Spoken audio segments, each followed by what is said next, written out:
Persuasion by Jane Austen. Chapter 17. While Sir Walter and Elizabeth were assiduously pushing their good fortune in Laura Place, Anne was renewing an acquaintance of a very different description.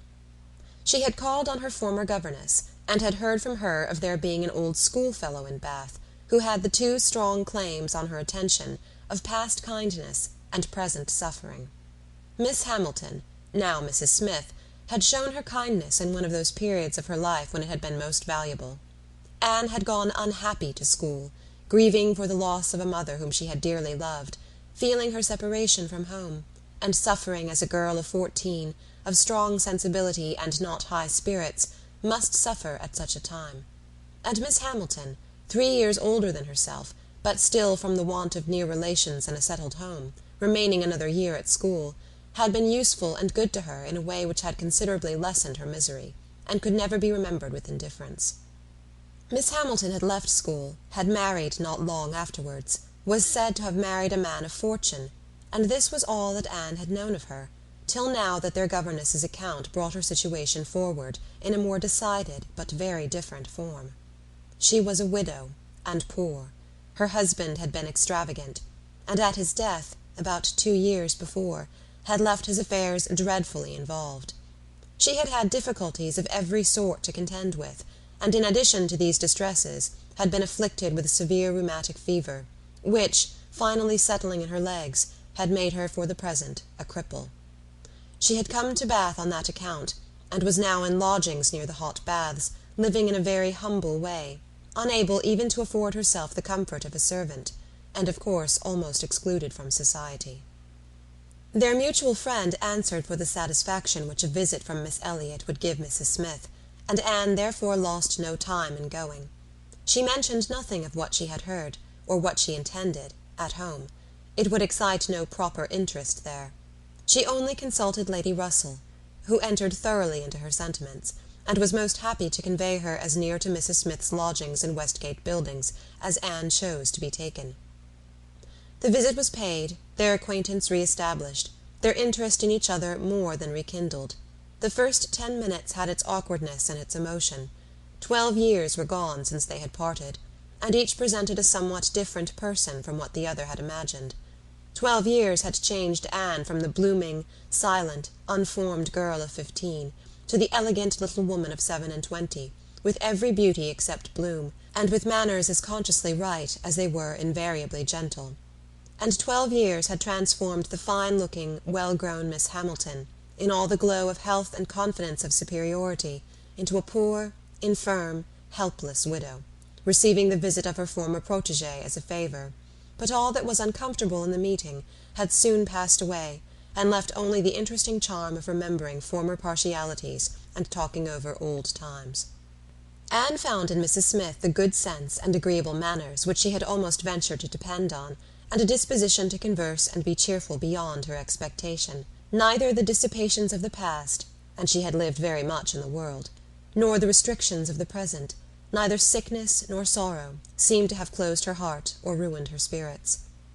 In the course of a second visit she talked with great openness, and Anne's astonishment increased. She could scarcely imagine a more cheerless situation in itself than Mrs. Smith's. She had been very fond of her husband. She had buried him. She had been used to affluence. It was gone. She had no child to connect her with life and happiness again, no relations to assist in the arrangement of perplexed affairs, no health to make all the rest supportable.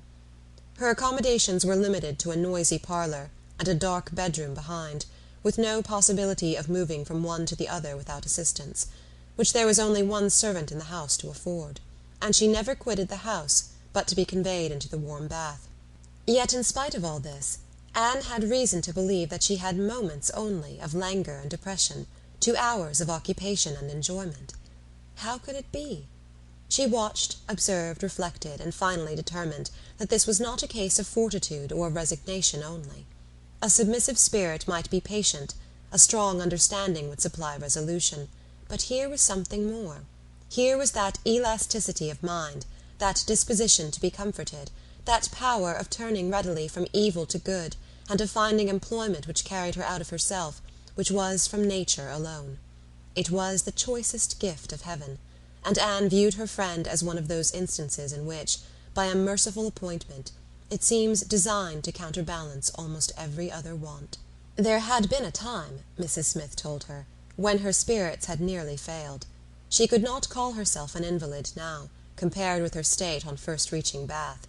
Then she had, indeed, been a pitiable object, for she had caught cold on the journey, and had hardly taken possession of her lodgings before she was again confined to her bed and suffering under severe and constant pain.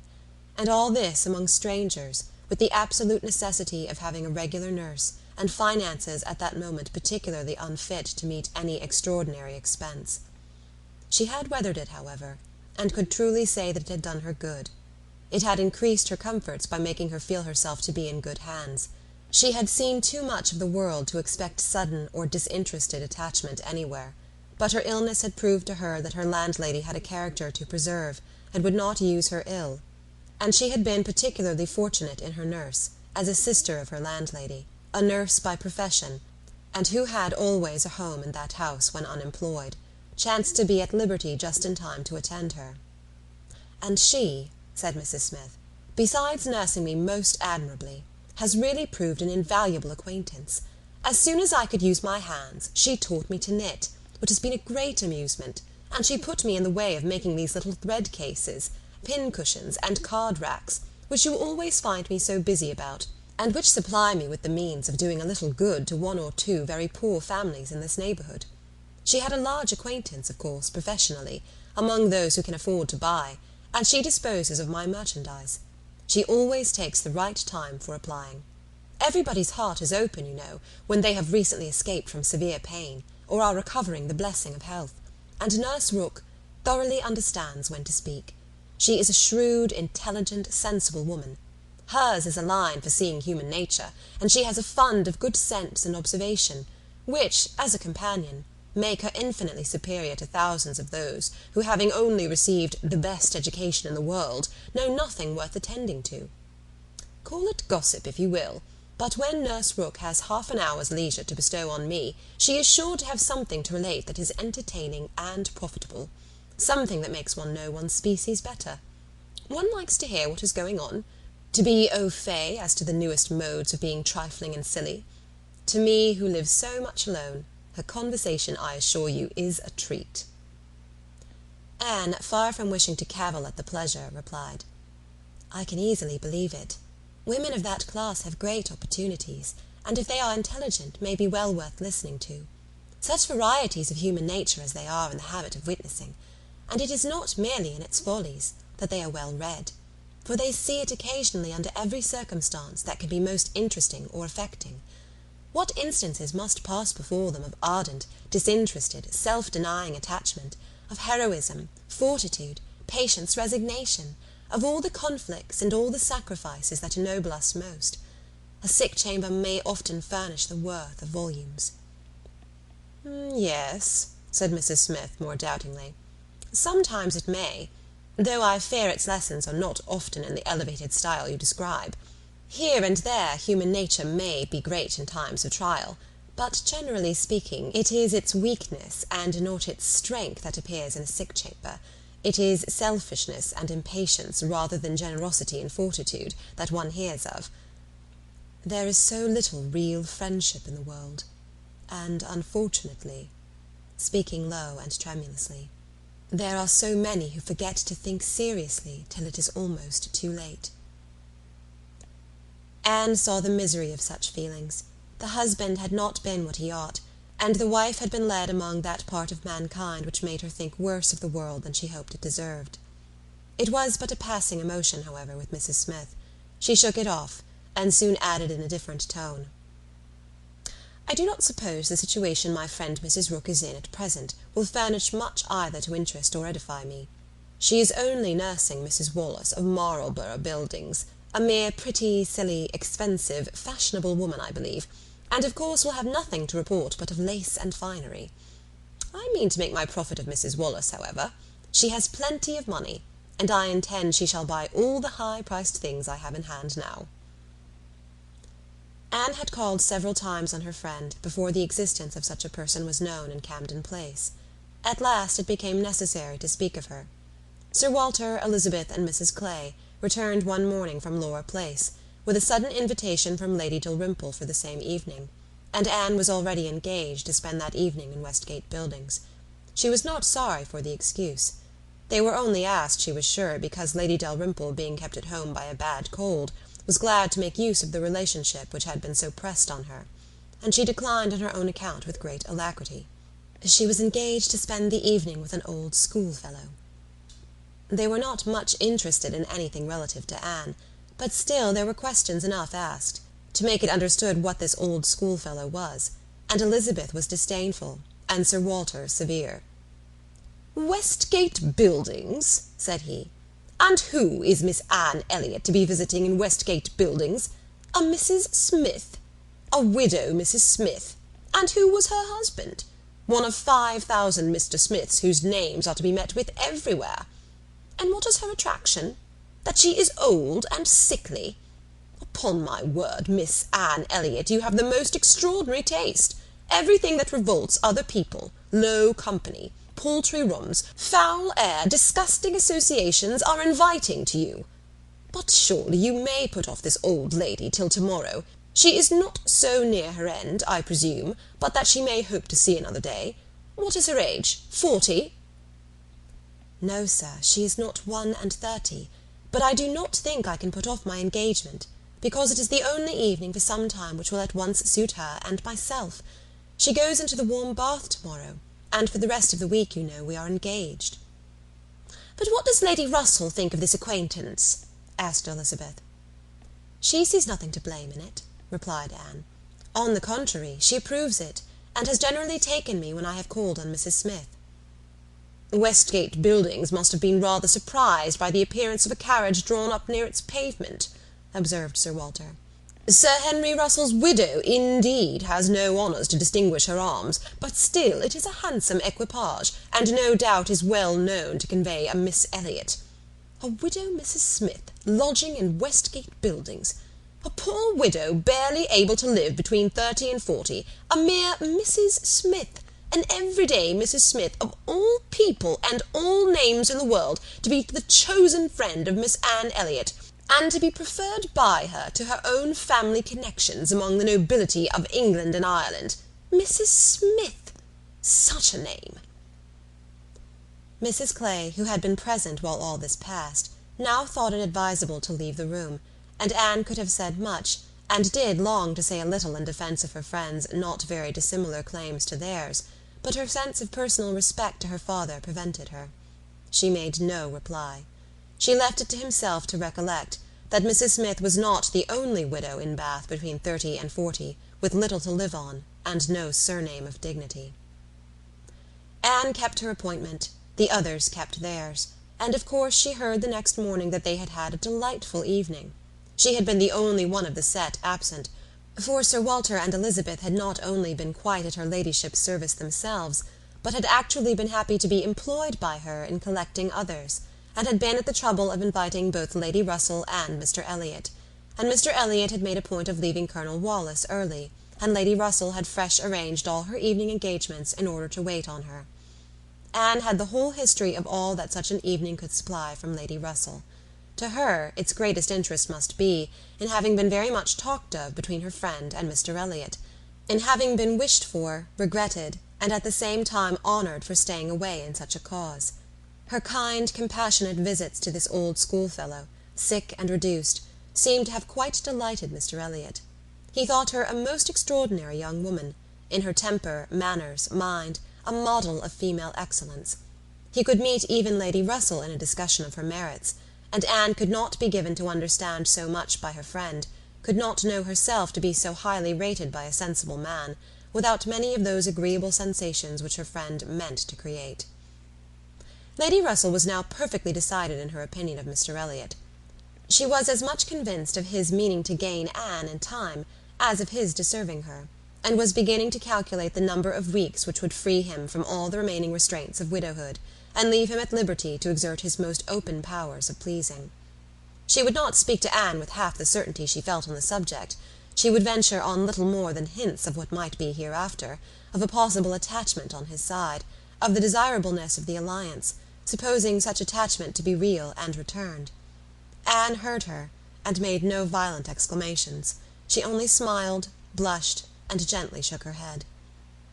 "I am no matchmaker, as you well know," said Lady Russell, "being much too well aware of the uncertainty of all human events and calculations.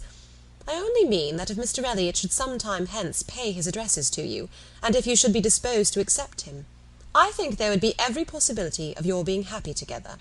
A most suitable connection, everybody must consider it, but I think it might be a very happy one." "Mr. Elliot is an exceedingly agreeable man, and in many respects I think highly of him," said Anne, "but we should not suit." Lady Russell let this pass, and said only in rejoinder, "I own that to be able to regard you as the future mistress of Kellynch, the future Lady Elliot, to look forward and see you occupying your dear mother's place, succeeding to all her rights, and all her popularity, as well as to all her virtues, would be the highest possible gratification to me. You are your mother's self in countenance and disposition, and if I might be allowed to fancy you such as she was, in situation and name, and home, presiding and blessing in the same spot, and only superior to her in being more highly valued, my dearest Anne, it would give me more delight than is often felt at my time of life." Anne was obliged to turn away, to rise, to walk to a distant table, and leaning there in pretended employment, try to subdue the feelings this picture excited. For a few moments her imagination and her heart were bewitched. The idea of becoming what her mother had been, of having the precious name of Lady Elliot first revived in herself, of being restored to Kellynch, calling it her home again, her home for ever, was a charm which she could not immediately resist.